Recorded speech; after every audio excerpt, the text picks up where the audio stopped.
Hello everyone, welcome back to your favourite YouTube channel. आज की इस वीडियो के अंदर हम लोग एडमिनिस्ट्रेटिव लॉ का एक और न्यू टॉपिक स्टार्ट करने वाले हैं, that is ombudsman and Lokpal के बारे में।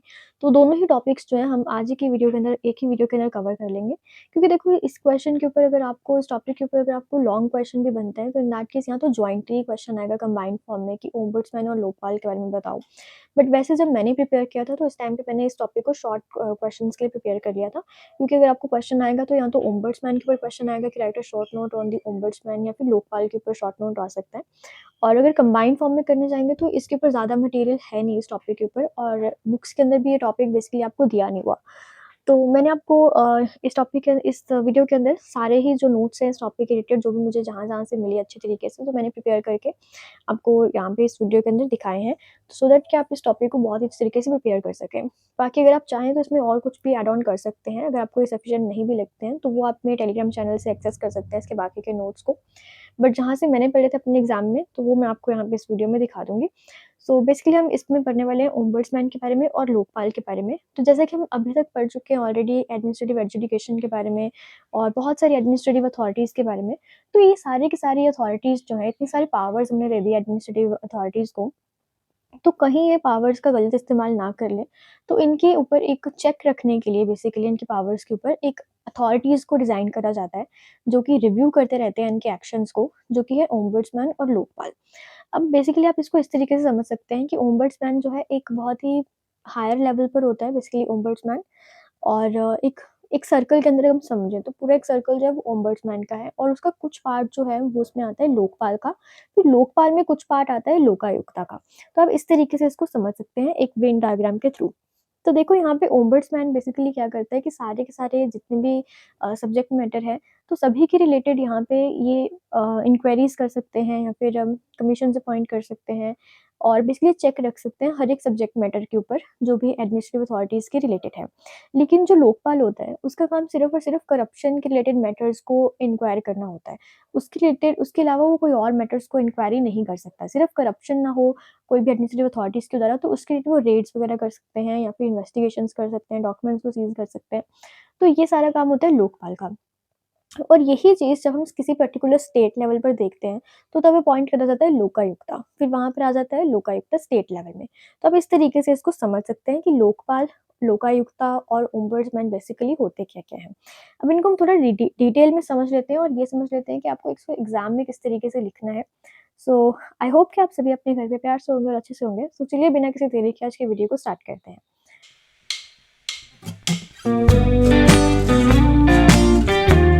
फर्स्ट ऑफ ऑल सबसे पहले समझते हैं कि ओम्बड्समैन का मतलब क्या होता है।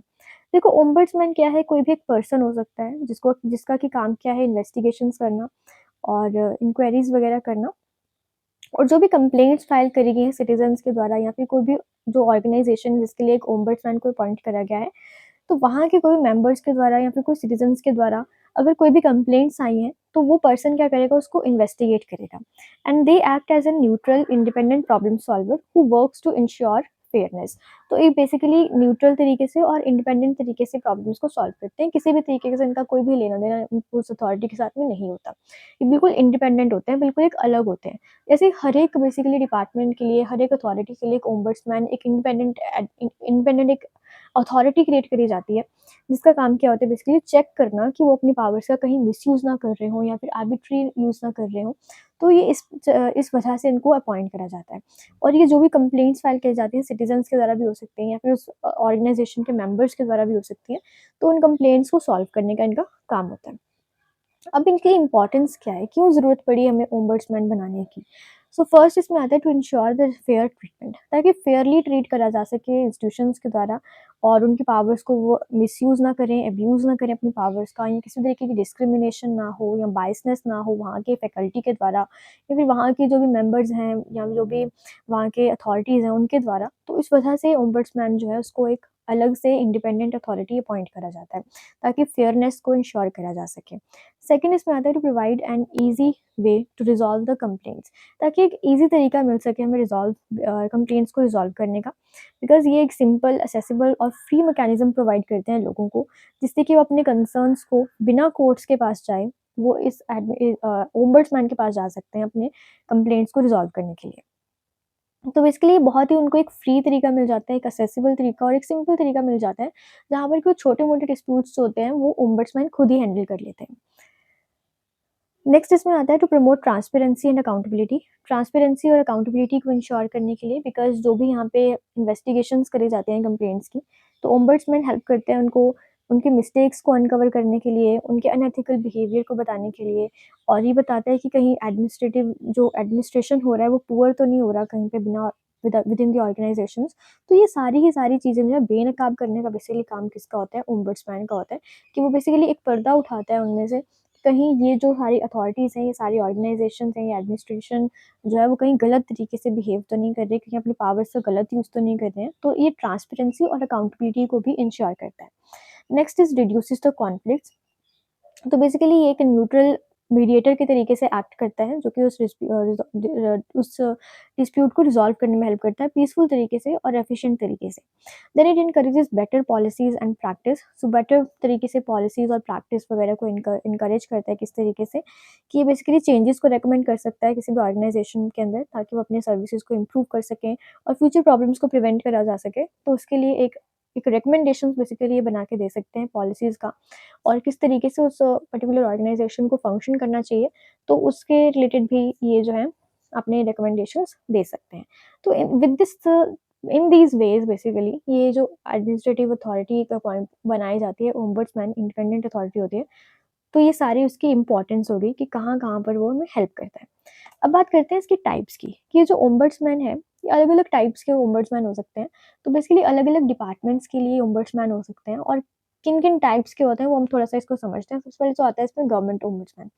सो गवर्नमेंट गवर्नमेंट ओम्बड्समैन जो है बेसिकली यहाँ पे सिटीज़न्स के द्वारा जो भी कंप्लेंट्स होंगी, वो फ़ाइल करी जाएँगी। गवर्नमेंट की एजेंसीज़ के रिलेटेड हो सकती हैं, पब्लिक ऑफ़िसेज़ के रिलेटेड हो सकती हैं, या फिर पब्लिक सर्विसेज़ के रिलेटेड हो सकती हैं। तो ये सारी कंप्लेंट्स जो हैं गवर्नमेंट ओम्बड्समैन के पास कहाँ से आएँगी? सिटीज़न्स के थ्रू आएँगी, ठीक है? सिटीज़न्स यहाँ पे कंप्लेंट फ़ाइल करेंगे गवर्नमेंट के ही सर्विसेज़ के अगेंस्ट में, ठीक है?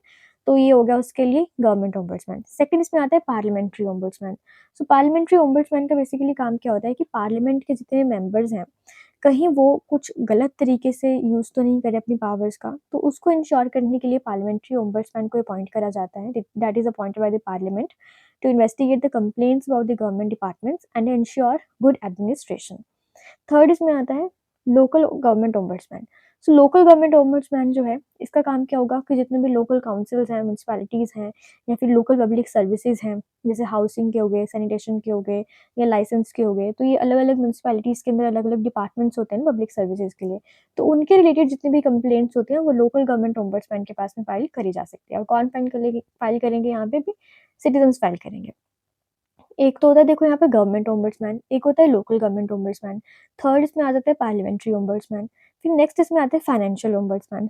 सो फाइनेंशियल ओम्बड्समैन जैसे नाम से ही पता चल रहा है, तो ये कौन से डिस्प्यूट्स को हैंडल करेगा, जो कि कंज्यूमर्स के बीच में है या फाइनेंशियल इंस्टीट्यूशंस के बीच में जो भी डिस्प्यूट्स हैं, वो सारे किसके पास जाएँगे? फाइनेंशियल ओम्बड्समैन के पास जाएँगे। देन लास्ट इसमें आता है education ombudsman. So education ombudsman का काम तो बेसिकली क्या है कि जितने भी इश्यूज़ हैं स्कूल्स के रिलेटेड, कॉलेजेस के रिलेटेड या यूनिवर्सिटीज़ के रिलेटेड, लाइक से फॉर एग्जांपल कोई अनफेयर ग्रेडिंग के रिलेटेड है, या कोई बुली कर रहा है किसी पर्सन को, या फिर कोई भी और एडमिनिस्ट्रेशन के रिलेटेड प्रॉब्लम्स हैं किसी भी स्कूल में, कॉलेज में, यूनिवर्सिटी में, तो वो कहाँ से रिज़ॉल्व करी जा सकती हैं? एजुकेशन ओम्बड्समैन के थ्रू इनको रिज़ॉल्व करा जा सकता है। लाइक से फॉर एग्जांपल कि हमारे मतलब कॉलेज की लाइब्रेरी के अंदर ही बुक्स लेके जाना अलाउड नहीं था। अब बाहर से कोई भी बुक्स लेके नहीं जा सकते हैं, हालाँकि आप नोटबुक्स लेके जा सकते हैं, लेकिन अपनी खुद की कोई बुक्स जो आपने खरीदी हैं, परचेज़ करी हैं, तो वो आप वहाँ उस लाइब्रेरी में बैठ के नहीं रीड कर सकते। जबकि जो लाइब्रेरी है वहाँ पे उन्होंने बुक्स ऑलरेडी प्रोवाइड करी हुई हैं, सिर्फ़ उन्हीं बुक्स का आप यूज़ कर सकते हैं। बट अदरवाइज़ आप अपनी खुद की बुक्स वहाँ पे नहीं लेके जा सकते। तो जहाँ जब स्टूडेंट्स ने पूछा कि ये कहाँ पे लिखा है, तो बेसिकली उन्होंने हमें एक रूल बुक वहाँ पे पकड़ा दी, दिखा दी कि यहाँ पे ये चीज़ मेंशन करी हुई है कि यहाँ पे आप अपनी बुक्स जो है लेके नहीं आ सकते। अगर आपको पढ़नी हो तो आप रीडिंग रूम में जाके पढ़ सकते हैं, बट मेन लाइब्रेरी में आप ये नहीं लेके आ सकते। तो बेसिकली ऐसे जो डिस्प्यूट्स हैं ये ओम्बड्समैन के द्वारा हैंडल करे जा सकते हैं, कि अगर ऐसा कुछ भी डिस्प्यूट होता है तो एक इंडिपेंडेंट अथॉरिटी वहाँ पे होती है ओम्बड्समैन, तो उसके पास आप जाके अपना ये डिस्प्यूट लेके जा सकते हैं। अ, तो वो इन इश्यूज़ को रिज़ॉल्व करता है। So that is the education ombudsman. So ये हो गए अलग-अलग टाइप्स ओम्बड्समैन की। अब थोड़ा-सा इसके ओरिजिन के बारे में समझ लेते हैं कि ओम्बड्समैन बेसिकली ये जो टर्म है कहाँ से आया और इसका बैकग्राउंड क्या था। सो जो टर्म है और ओम्बड्समैन, इसका ओरिजिन होता है स्वीडन से। तो ये बेसिकली स्टार्ट होता है ओम्बड्समैन टर्म, जो कि स्वीडिश टर्म से लिया गया है। ओम्बड्समैन एक स्वीडिश टर्म है जिसका मतलब है रिप्रेजेंटेटिव। और इंडिया के अंदर अगर हम देखें तो इसको फर्स्ट टाइम जो है एस्टैब्लिश करा गया था in 1966. So the concept first time appeared in the 1966 when the Administrative Reforms Commission in 1966 तभी इस कमीशन को लेकर आए थे। तो उनके थ्रू ये हमारे इंडिया के अंदर ये कॉन्सेप्ट फर्स्ट टाइम आता है। इसके अलावा और भी बहुत सारी कंट्रीज़ के अंदर इसका स्प्रेड हमें देखने को मिलता है। तो लेकिन स्टार्टिंग इसकी कहाँ से होती है? स्वीडन से होती है। और स्वीडन से फिर ये कॉन्सेप्ट डेनमार्क, नॉर्वे, फिनलैंड वगैरह जाता है और बाकी सारे यूरोप के अंदर फैलता है और इंडिया के अंदर फिर ये 1966 के अंदर आता है। एंड बाकी हमने आपको बता ही दिया कि कहाँ से आया टर्म, उस टर्म का मतलब क्या होता है। So let's move on towards the powers of the ombudsman, कि ओम्बड्समैन अब एक अथॉरिटी हमने क्रिएट कर दिया, ठीक है। अब उसके पास में क्या-क्या पावर्स होंगी, अब हमें ये पता चल गया कि ओम्बड्समैन क्या होता है, उसको क्यों अपॉइंट करा जाता है, कहाँ से ये टर्म आया। अब हम समझते हैं कि इसके पास क्या-क्या पावर्स होती हैं और क्या-क्या फंक्शंस होते हैं जो कि ये परफॉर्म करता है। तो सबसे पहले इसमें जो पावर्स आती हैं that is the investigate powers. तो इन्वेस्टिगेशंस वगैरह कंडक्ट कर सकते हैं करप्शन के रिलेटेड या मिसकंडक्ट के related against the public officials. So they can summon the documents, records, evidences from any office. तो बेसिकली जो भी एक इन्वेस्टिगेशन कमीशंस वगैरह की जो पास जो पावर्स होती हैं इन्वेस्टिगेट करने की, वही सेम पावर्स जो है एक ओम्बड्समैन के पास भी होती है। सेकंड इसमें इनके पास पावर होती है समनिंग पावर। तो किसी भी पर्सन को ये बुला सकते हैं including the public officials to appear before them और उनसे क्वेश्चंस पूछ सकते हैं जो भी उनके डिस्प्यूट के रिलेटेड हैं। देन सर्च और सीज भी कर सकते हैं किसी भी डॉक्यूमेंट्स को या किसी भी प्रॉपर्टी को, ये सर्च कर सकते हैं, रेड मार सकते हैं वहाँ पे और सीज कर सकते हैं उनके डॉक्यूमेंट्स को या प्रॉपर्टी को which is related to the investigation. तो ये सारी पावर्स जो है इनके पास में होती हैं। इसके अलावा इनके पास में सुपरवाइजरी पावर्स भी होती हैं। सो ये सुपरवाइज कर सकते हैं, मॉनिटर कर सकते हैं जो भी इन्वेस्टिगेशंस हो रही हैं by the other authorities like CBI के द्वारा या फिर एंटी स्टेट करप्शन बोर्ड्स के द्वारा जो पावर्स जो इन्वेस्टिगेशंस कर रही हैं ये एजेंसीज, तो उनको सुपरवाइज करने का काम भी ओम्बड्समैन कर सकते हैं। तो ये पावर भी इनके पास में होती है।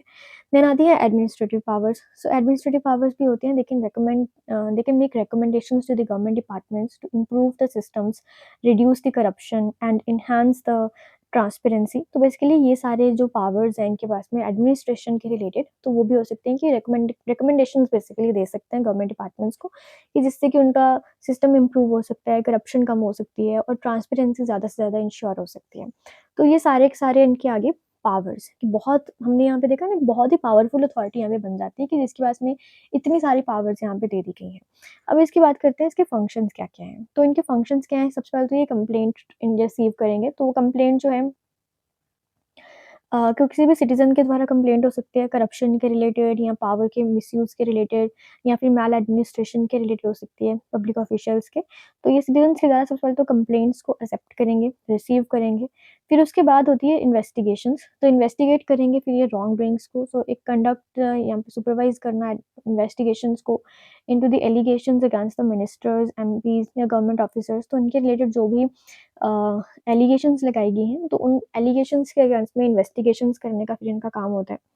देन ये किसी भी ऑफेंडर को प्रोसिक्यूट भी कर सकते हैं, प्रोसिक्यूट कर सकते हैं लेकिन पेनल्टी नहीं दे सकते, ठीक है? ये चीज़ यहाँ पे आप याद रखेंगे कि सिर्फ़ ये प्रोसिक्यूट कर सकते हैं, केस फाइल कर सकते हैं उसके अगेंस्ट में in the special courts after completing the investigations, लेकिन ये उसको जो है खुद से ये अपने आप से ये उनको पनिश नहीं कर सकते, ठीक है? वो पावर्स जो हैं लोकपाल के पास होती हैं लेकिन ओम्बड्समैन के पास नहीं होती। They can just prosecute the offender. फिर इसके बाद आता है सिटीज़न्स के राइट्स को ये प्रोटेक्ट कर सकते हैं। Ensure the people are treated fairly and government actions follow the laws. तो वो सब चीज़ें जो इनके थ्रू ये सिटीज़न्स के राइट्स को प्रोटेक्ट करते हैं और एडमिनिस्ट्रेशन को इम्प्रूव करने में हेल्प कर सकते हैं। अपने रिफॉर्म्स वगैरह को रिकमेंड कर सकते हैं ताकि एफिशिएंसी और ट्रांसपेरेंसी इम्प्रूव हो सके। तो ये सारे के सारे फंक्शंस जो हैं ओम्बड्समैन के द्वारा फॉलो करे जाते हैं। अब विद दिस हमारा जो ओम्बड्समैन वाला टॉपिक है वो हो जाता है कंप्लीट और अब हम स्टार्ट करने वाले हैं इसी में लोकपाल क्या होता है। तो जैसे कि मैंने आपको बताया था कि ओम्बड्समैन जो सारे के सारे मैटर्स के रिलेटेड इन्वेस्टिगेशंस कर सकते हैं, सभी मैटर्स के ऊपर चेक रख सकते हैं। लेकिन लोकपाल का काम सिर्फ़ और सिर्फ़ करप्शन स्पेसिफिक होता है, सिर्फ़ और सिर्फ़ करप्शन के ही मैटर्स को ये हैंडल करते हैं। उन्हीं के रिलेटेड इन्वेस्टिगेशंस कर सकते हैं और कोई मैटर्स के रिलेटेड नहीं कर सकते। तो लोकपाल भी क्या है एक इंडिपेंडेंट स्टैट्यूटरी बॉडी है जिसको कि एंटी करप्शन अथॉरिटी दी गई है और ये इंडिया के अंदर इन्वेस्टिगेशंस कर सकते हैं upon the allegations that are related to the corruption against the public officials. तो ये सारा का सारा काम किसका होता है? लोकपाल का होता है। और इनको क्रिएट कैसे करा गया था? तो they were created in the Lokpal and Lokayukta act of 2013 और इनको फोर्स में लाया गया था 16th ऑफ जनवरी 2014 में। और म मतलब इनको जो है क्रिएट किस तरीके से करा गया, इस एक्ट के थ्रू इनको क्रिएट करा गया और इनको एनफोर्स करा गया था 16th ऑफ जनवरी 2014 में। एंड लेकिन ये जो बेसिकली आइडिया है पूरा एंटी करप्शन एक अथॉरिटी बनाने का अलग से, this was the idea of Lokpal has been discussed from for decades, but it gained the strong public momentum during 2011 anti corruption movement. तो 2011 का जो एंटी करप्शन मूवमेंट था उसी के बाद ये जो है इसको प्रॉपरली इम्प्लीमेंट करने के लिए एक अथॉरिटी भी लाई गई। जबकि जो एंटी करप्शन जो आइडिया था वो तो काफ़ी टाइम से चलता आ रहा था, बट इसको एक्चुअल में जब हम लेकर आए इन रियलिटी, तो दैट वाज इन 2011 के एंटी करप्शन मूवमेंट्स के दौरान। और फिर 2013 में लोकपाल एंड लोकायुक्ता एक्ट के थ्रू इनको क्रिएट करा गया एंड 16th ऑफ जनवरी 2014 में इनको फोर्स में लाया गया था। अब बात करते हैं कि इसकी डेफिनेशन क्या है। तो लोकपाल क्या है कि इंडिपेंडेंट एंटी करप्शन अथॉरिटी है इंडिया के अंदर, जो कि इन्वेस्टिगेट करती है कंप्लेंट्स को which are against the corruption which of related to the corruption which is against the public officials. अब बात करते हैं कि लोकपाल बेसिकली इसकी कॉम्पोजिशन क्या है, लोकपाल में बेसिकली कौन कौन आता है इसके अंदर। तो बेसिकली इसमें एक तो होता है चेयरमैन और बाकी होते हैं इसमें अदर मेंबर्स। अब चेयरमैन जो है इसमें सिर्फ एक ही पर्सन हो सकता है, और वो चेयरमैन जो है कौन कौन बन सकता है, तो या तो इसमें चीफ जस्टिस ऑफ इंडिया होना चाहिए या फिर सुप्रीम कोर्ट के कोई भी जज हो सकते हैं। तो बहुत ही बड़े-बड़े जिनको अच्छी खासी लॉ की नॉलेज होगी, सिर्फ वही पर्सन यहाँ पे चेयरमैन बन सकता है। सो देखो यहाँ पे सबसे बड़े जो चीफ जस्टिस हैं इंडिया के, या तो वो बन सकते हैं इसके चेयरमैन, या फिर जो है सुप्रीम कोर्ट के जज। अगर कोई प्रैक्टिस कर रहा है, जज है सुप्रीम कोर्ट में, तो इन दैट केस वो यहाँ पे इसके चेयरमैन बन सकते हैं इस लोकपाल कमीशन के, ठीक है? लोकपाल की। और इसके मेंबर्स की बात करें तो अप टू 8 मेंबर्स यहाँ पे हो सकते हैं, मतलब इन टोटल यहाँ पे 8 मेंबर्स हो सकते हैं, बाकी 8 से कम भी हो सकते हैं, बट 8 से ज़्यादा यहाँ पे नहीं हो सकते, तो that is up to 8 members हो सकते हैं। फिर इसमें से इन्हीं जितने भी मेंबर्स होंगे बेसिकली 8 या फिर 8 से कम भी अगर मान लो, तो जितने भी मेंबर्स हैं उसमें से 50% मेंबर्स जो हैं वो या तो वुमेन होने चाहिए, या फिर एससी, बीसी, एससी, एसटी और ओबीसी कम्युनिटी से बिलॉन्ग करते हुए होने चाहिए, या फिर वो माइनॉरिटी कम्युनिटी से बिलॉन्ग करते होने चाहिए। तो बेसिकली एक रिजर्वेशन भी यहाँ पे रखा गया है कि ये जो मेंबर्स होंगे इस लोकपाल के, इसमें से जितने भी मेंबर्स टोटल अपॉइंट करे जा रहे हैं, लाइक से फॉर एग्जांपल 8 ही मेंबर्स हैं, तो उसमें से 4 मेंबर्स जो हैं इसमें, वो 4 मेंबर्स या तो वुमेन होने चाहिए, या फिर एससी, एसटी, ओबीसी कम्युनिटीज़ में से होने चाहिए, या फिर माइनॉरिटी कम्युनिटीज़ में से होने चाहिए। तो बेसिकली यहाँ पे रिज़र्व करा गया है जो भी माइनॉरिटी कम्युनिटीज़ के पर्सन्स हैं उनको, और वुमेन का कोटा। फिर इसके बाद हम आगे बात करते हैं कि इन्हीं के मेंबर्स के अंदर 2 टाइप्स के पर्सन्स आते हैं, जुडिशियल मेंबर्स और नॉन जुडिशियल मेंबर्स। कि इन्हीं में बेसिकली जो भी मेंबर्स होंगे, इसमें मान लो कि टोटल 8 मेंबर्स हैं, उसमें से 4 मेंबर्स जो हैं 50% मेंबर्स बेसिकली वुमेन वगैरह और माइनॉरिटी कम्युनिटीज़ से होने चाहिए, और बाकी के जो बेसिकली मेंबर्स हैं इसमें टोटल, उसमें से 50% मेंबर्स जुडिशियल मेंबर्स होने चाहिए, मतलब उनको जुडिशरी का कुछ ना कुछ नॉलेज होना चाहिए, लॉज़ का नॉलेज होना चाहिए, यानी कि वो या तो जज हो सकते हैं सुप्रीम कोर्ट के, या फिर चीफ जस्टिस हो सकते हैं हाई कोर्ट के। तो ये जुडिशरी के बैकग्राउंड बेसिकली उनका होना चाहिए 50% मेंबर्स का। फिर नॉन जुडिशियल मेंबर्स आते हैं, तो नॉन जुडिशियल मेंबर्स जो हैं ये 25 ईयर्स का इनको एक्सपीरियंस होना चाहिए in the field of public administration या फिर एंटी करप्शन के फील्ड में। तो इन फील्ड का 25 ईयर्स का इनको एक्सपीरियंस होना चाहिए नॉन जुडिशियल मेंबर्स का। तो इस तरीके से हम यहाँ पे समझ सकते हैं कि कितनी पावरफुल बॉडी है यहाँ पे लोकपाल की, क्योंकि बहुत ही हाँ, मतलब एक्सपीरियंस्ड पर्सन यहाँ पे अपॉइंट करे जा रहे हैं, और बहुत ही हाई लेवल के जो पर्सन हैं, हाई पोस्ट पर जो हैं, उनको यहाँ पे अपॉइंट करा जा रहा है इस लोकपाल के अंदर।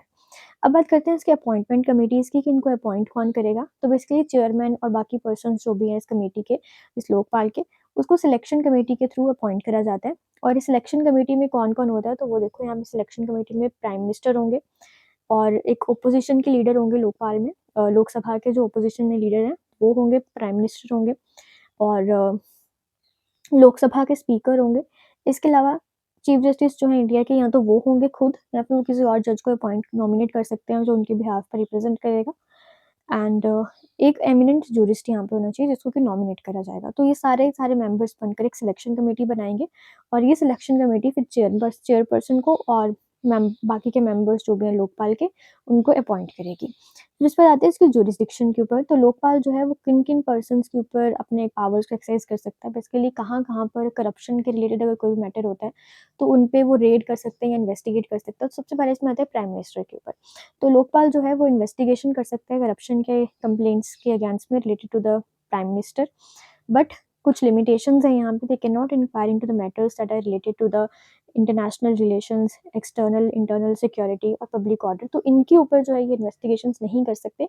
अदरवाइज जो भी करप्शन के कंप्लेंट्स फाइल करी गई हैं प्राइम मिनिस्टर के अगेंस्ट में, तो उसके रिलेटेड इन्वेस्टिगेशन ये कर सकते हैं। सेकंड इसमें आता है यूनियन मिनिस्टर्स के ऊपर। तो सारे के सारे जो यूनियन मिनिस्टर्स हैं, they fall under the jurisdiction of the Lokpal, और वो इन्वेस्टिगेशंस कर सकते हैं against the allegations that are against these union members during their tenure in the office. Then third इसमें आते हैं पार्लियामेंट के मेंबर्स। सो पार्लियामेंट के जितने मेंबर्स हैं, चाहे वो किसी भी हाउस के मेंबर्स हैं, तो उनके अगेंस्ट में भी ये इन्वेस्टिगेशंस कर सकते हैं। Then there is central government officials. Central government के जितने भी ऑफिशियल्स हैं, चाहे वो ग्रुप ए, बी, सी या डी किसी से भी बिलोंग करते हो, तो सभी के ऊपर ये जो है इन्वेस्टिगेशंस कर सकते हैं। तो ग्रुप ए के अंदर जो हायर ऑफिशियल्स आते हैं, जैसे आईएएस हो गया, आईपीएस हो गए, तो उनके रिलेटेड भी ये कंप्लेंट्स आती हैं करप्शन के रिलेटेड, तो वहाँ पर भी रेड कर सकते हैं, इन्वेस्टिगेशंस कर सकते हैं। और even to the group D तक भी जो भी सेंट्रल गवर्नमेंट के ऑफिशियल्स हैं, तो वहाँ पर ये करप्शन के जो भी चार्जेस कंप्लेंट्स फाइल करी गई, तो उनके अगेंस्ट में ये इन्वेस्टिगेशंस कर सकते हैं। Then next comes the employees of the public sector undertaking. So जितने भी पब्लिक सेक्टर अंडरटेकिंग के एम्प्लॉयज़ हैं, वो भी इसी के लोकपाल के अंदर ही कवर होते हैं। वहाँ के ऑफिसर्स भी, एम्प्लॉयज़ भी पब्लिक सेक्टर कंपनीज़ के या फिर गवर्नमेंट ओन कॉर्पोरेशंस के या फिर गवर्नमेंट कंट्रोल सोसाइटीज़ के और बोर्ड्स के, तो ये सारे के सारे मेंबर्स जो हैं वहाँ पे इन्हीं के जुरिडिक्शन के अंदर आते हैं लोकपाल के। अब बात करते हैं अपॉइंटमेंट ऑफ द लोकपाल। तो लोकपाल को किस तरीके से अपॉइंट करा जाता है, तो जैसे कि मैंने आपको बता ही दिया, सिलेक्शन कमेटी के थ्रू इनको अपॉइंट करा जाता है। और अपॉइंट कौन करता है इनको, तो प्रेसिडेंट ऑफ इंडिया जो है वो अपॉइंट करते हैं upon the recommendations of the selection committee. And the local members hold the office for 5 years। तो 5 years का इनका टेन्योर रहता है इसके मेंबर्स का, और up to the age of 70 whichever is earlier. तो जैसे फॉर एग्जाम्पल कि 5 years उसके कंप्लीट होने से पहले ही किसी मेंबर, कोई भी एक मेंबर जो है, मान लो कि वो 70 years उसके कंप्लीट हो चुके हैं, तो इन दैट केस उसको रिटायर होना पड़ेगा, उसकी जगह पर कोई और पर्सन को अपॉइंट करा जाएगा। तो विच एवर इज अर्लियर का मतलब ये होता है कि या तो 5 years कंप्लीट हो जाए, या फिर अगर 5 years के पहले वो 70 years का हो जाता है, तो वो तब तक वो अपना ऑफिस को होल्ड कर सकते हैं। नेक्स्ट आते हैं इनके पावर्स के बारे में पढ़ लेते हैं। तो लोकपाल के पास में क्या क्या पावर्स होती हैं, तो वही जैसे ओम्बड्समैन के पास पावर्स होती हैं, वैसे ही पावर्स लोकपाल के पास भी होते हैं, लेकिन ये स्पेसिफिक होते हैं करप्शन के मैटर्स के रिलेटेड। जबकि ओम्बड्समैन जो था उसका स्कोप बहुत ज़्यादा वास्ट था, सारे सब्जेक्ट मैटर्स के ऊपर वो इंक्वायरी कर सकते थे, इन्वेस्टिगेशन कर सकते थे। बट लोकपाल सिर्फ और सिर्फ इन्वेस्टिगेशन कर सकते हैं करप्शन के मैटर्स के रिलेटेड। तो देखो यहाँ पे पहली इनके पास पावर्स आती है इंक्वायरी, इन्वेस्टिगेशन करने की। से पूरी जो है इन्वेस्टिगेशंस कर सकते हैं करप्शन के मैटर्स के रिलेटेड। देन सर्च और सीज भी कर सकते हैं किसी भी डॉक्यूमेंट्स को या किसी भी प्रॉपर्टी को जो भी करप्शन के साथ रिलेट करते हैं, तो वहाँ पे।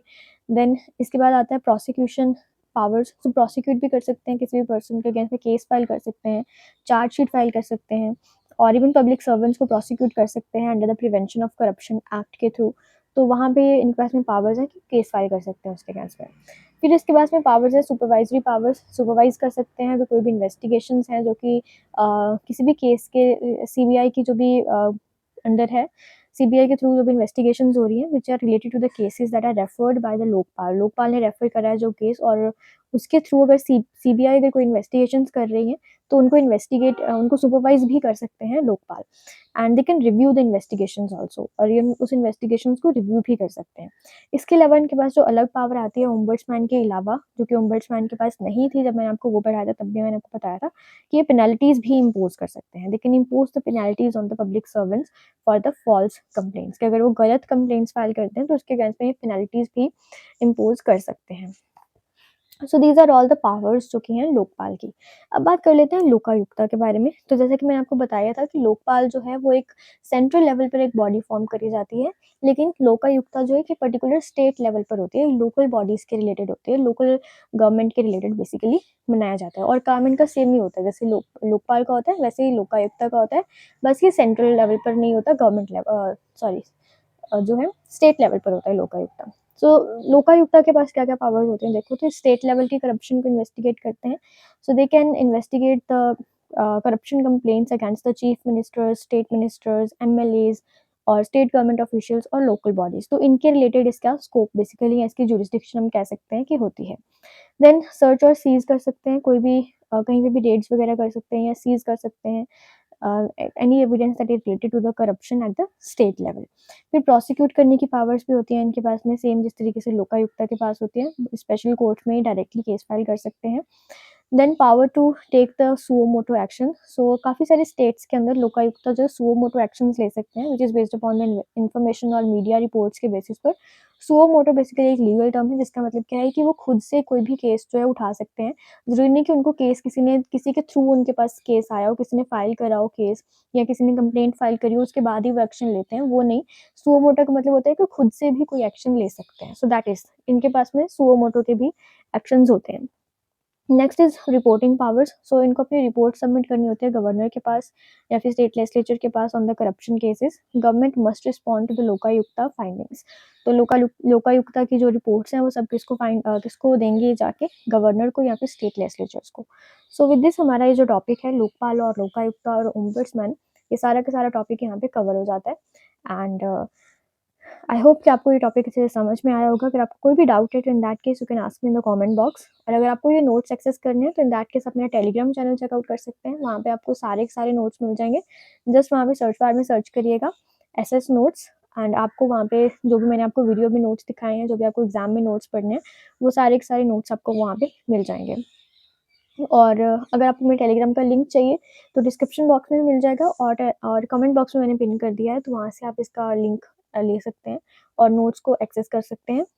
बाकी आई होप कि आपको ये टॉपिक समझ आया होगा। और अगर आपको अच्छे से समझ आ गया है तो in that case please hit the like button, और ऐसे इंटरेस्टिंग वीडियोज़ के लिए चैनल को सब्सक्राइब भी ज़रूर करिएगा।